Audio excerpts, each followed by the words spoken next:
Center for the Ethiopian Educational Information and Communication Technology presents Educational Satellite Television Programs.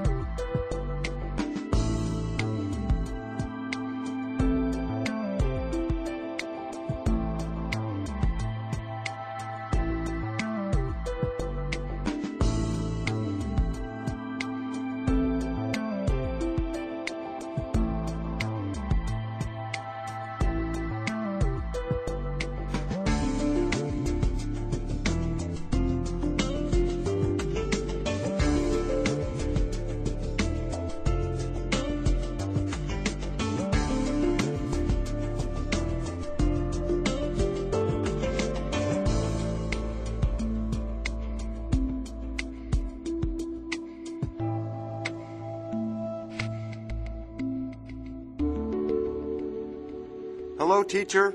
Hello, students. Welcome to today's lesson about depreciation. In the last lesson, we studied simple and compound interest. Today, we will learn about annuities.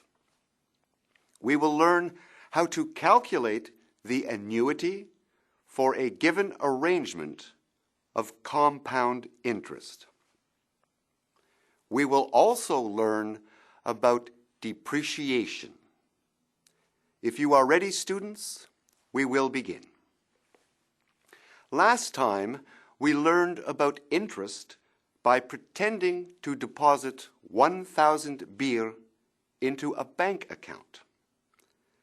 The fact is that many people are not able to deposit such large sums at one time. A person might save money by regularly depositing small amounts at intervals. If this person, called the depositor, makes equal deposits at regular intervals, he or she is contributing to an annuity. The deposits may be made over any period of time. If the deposits are made at the end of each of the deposit intervals, coinciding with the compounding period of interest, this is called an ordinary annuity. The future value of an ordinary annuity is given by this formula. S equals R times in bracket 1 plus I to the power of n minus 1 over I. In this formula, R is the periodic payment, I is the interest rate per period, and n is the number of periods. The amount of interest of an ordinary annuity is I equals S minus n times R. In this case, I equals R divided by m, and n is the product of m and t, where r is the interest per year, m is the number of conversions, and t is time in years. Let us try an activity, students. Every 3 months, I deposit 120 birr into a savings account that pays a 10% interest rate per year, compounded quarterly. How much money would I have after 5 years? How much interest would I have earned?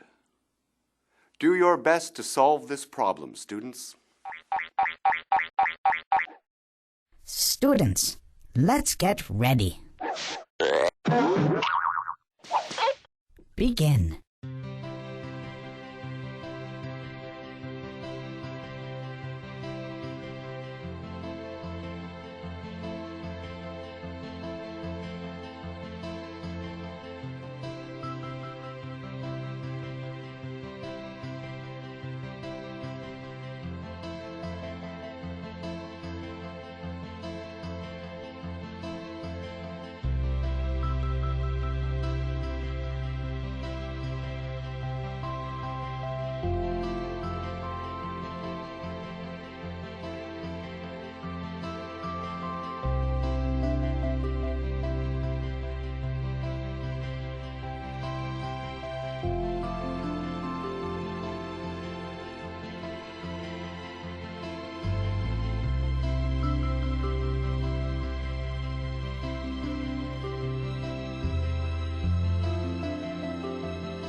Time's up!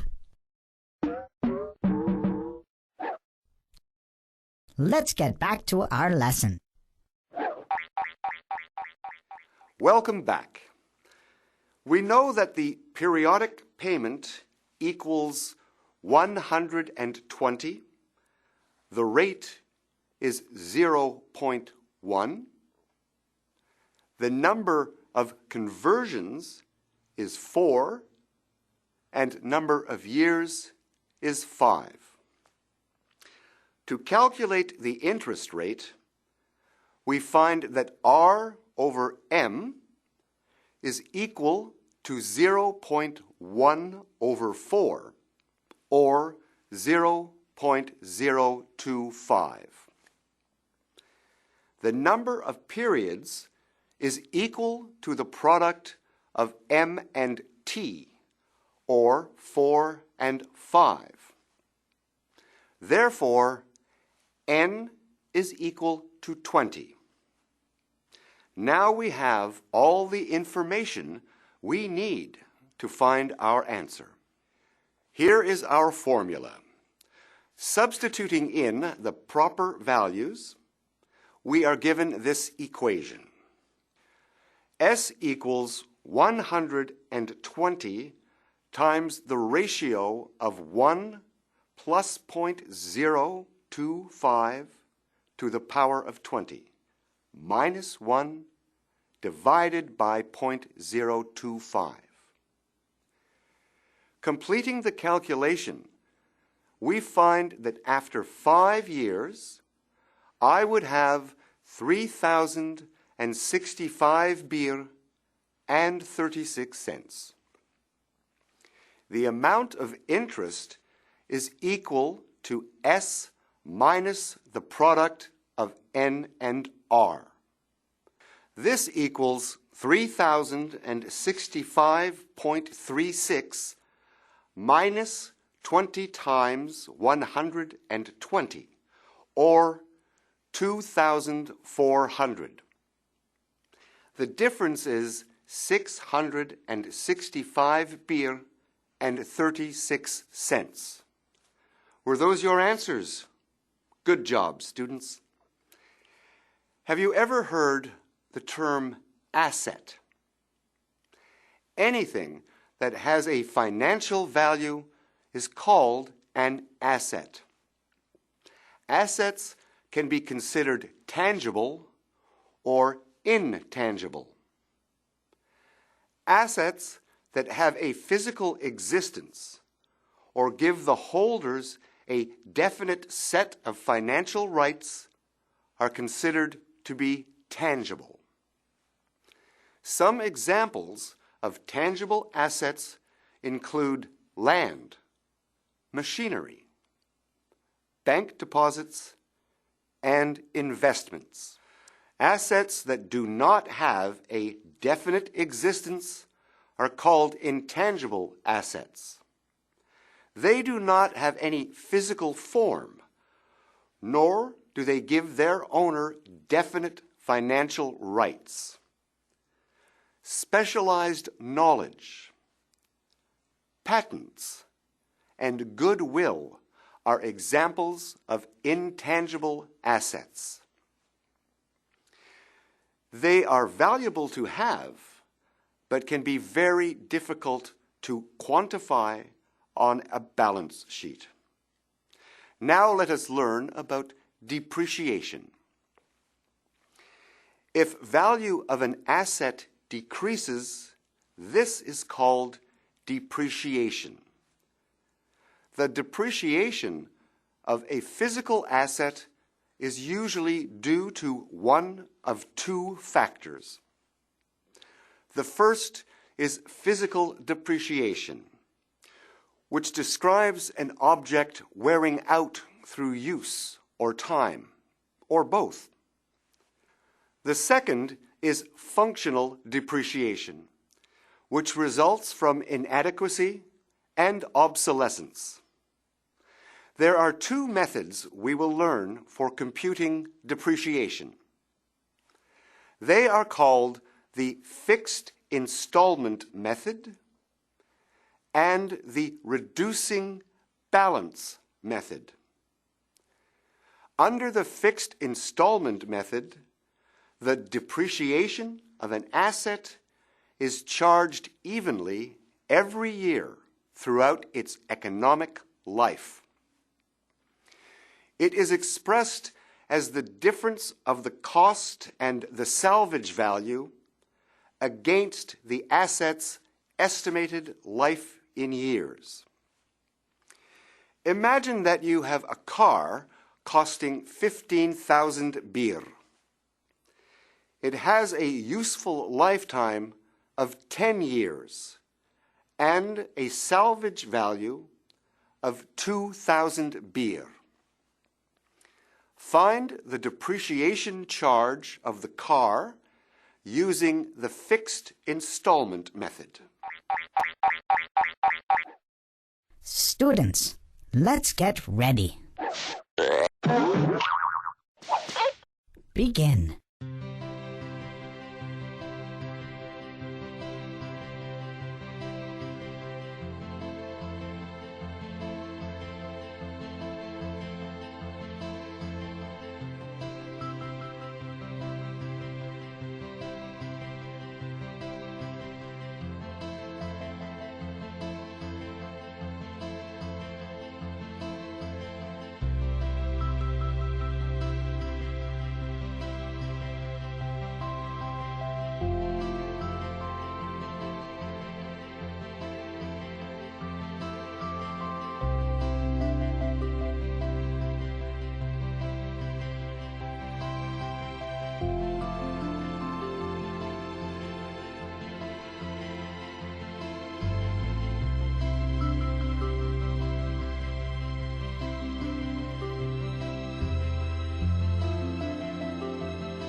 Time's up.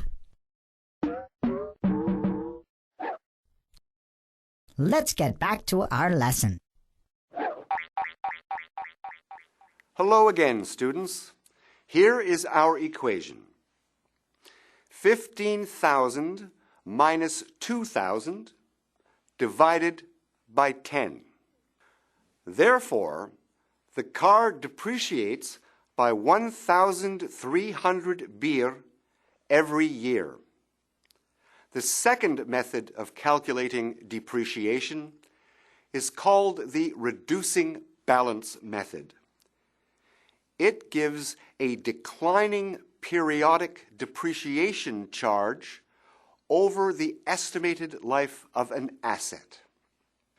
We can calculate the annual percentage rate of depreciation by multiplying 2 by 100% over the estimated lifetime of the asset.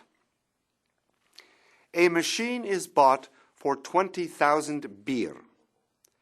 It has a useful life of 16 years and a salvage value of 3,000 beer. Find its annual depreciation using the reducing balance method. Students, let's get ready.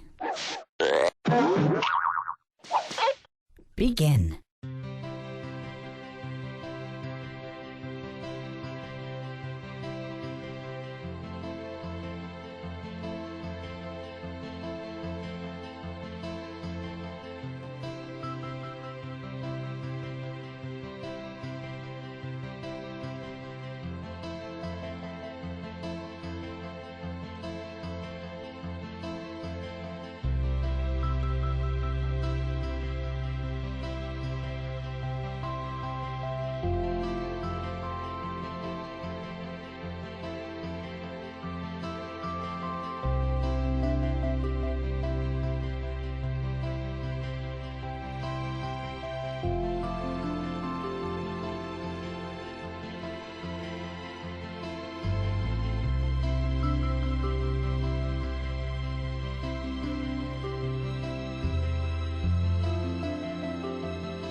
Time's up. Let's get back to our lesson. How did you do, students? If we slot the correct values into our equation, we find that the annual depreciation rate equals 200% divided by 16, or 12.5%. 20,000 times 0.125 is 2,500. The annual depreciation rate is 2,500 birr. That is all for this lesson, students. We have learned about annuities and depreciation. Until next time, thank you, teacher. Thank you, students.